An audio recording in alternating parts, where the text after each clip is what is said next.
Hi, I'm Rena Mahindru, an African Indian woman with dreams of becoming a forensic scientist and model on the side. I come from a rich cultural background, but I'm not as connected to my religion as I wish I were. In Hamlet, religion plays a big role. Characters like Hamlet and Ophelia struggle with religious expectations and wish they had more freedom. But that tension isn't necessarily a bad thing. I think it shows that even when you're frustrated with religion, it gives you something to hold on to. Although I wish I was more connected to my religion, I'm glad I have the space to explore my beliefs whenever I'm ready to. I've come to realize that no one ever truly knows another person, not completely. No matter how much we share with others, there are always pieces of ourselves that stay hidden. Some things I've learned about myself are how emotional I am deep down. I hold my bonds as close as I can, and I deeply reminisce about the ones I've lost. I've learned I'm able to create really strong friendships with people, but not romantic ones. However, I came to the understanding that this happens due to my upbringing. It isn't just me who experiences the struggle, and I'm currently learning how to overcome it. Another major lesson I've learned throughout my coming-of-age journey is that I am, without a doubt, a people pleaser, though I would never really admit this to anyone else. I've always put others before myself, often just to avoid conflict or tension.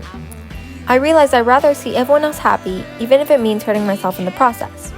When I look back, I regret some of the great opportunities I let slip away because I was too busy protecting and prioritizing other people. Now, I'm slowly learning to let go of that habit and stop sacrificing my happiness for others, and to give myself permission to live my life, even if it means someone might not like it. Everyone who has successes has failures as well. One failure I think a lot of people can relate to is struggling with grades. I constantly say, I'll lock in, and don't get me wrong, I do, but only for a little while.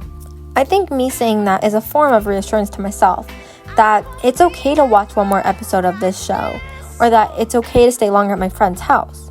I know what needs to be done, but I can never bring myself to do it. I get really lazy and procrastinate a lot, which in the end just stresses me out and makes me fall behind. My whole life, my brother has been the smartest sibling, and since we're so close in age, my mom expects so much from me. My brother is a high 90 average student, while my GPA every year has been 70 on the dot. The expectations from my mom, the comparisons to my brother, and the constant worry about my future sometimes makes me want to shut down instead of trying harder. Over time, I've come to realize that my journey doesn't have to look like anyone else's. I don't need to be a clone of my brother to be successful or to make my family proud. I think being honest about what's holding me back is helping me grow, and I'm learning how to motivate myself in ways that work for me, not just to meet someone else's standard. One of my biggest successes this year has been fulfilling nearly everything on my vision board, something I once thought would take so much longer to achieve. On it were not only personal but also professional goals, such as saving money, getting a new phone, returning to piano, and working on my modeling career. While these may seem like simple goals, each one taught me things like financial independence, creative expression, and building the confidence to pursue my passions. The most meaningful moment was finally making it to the runway.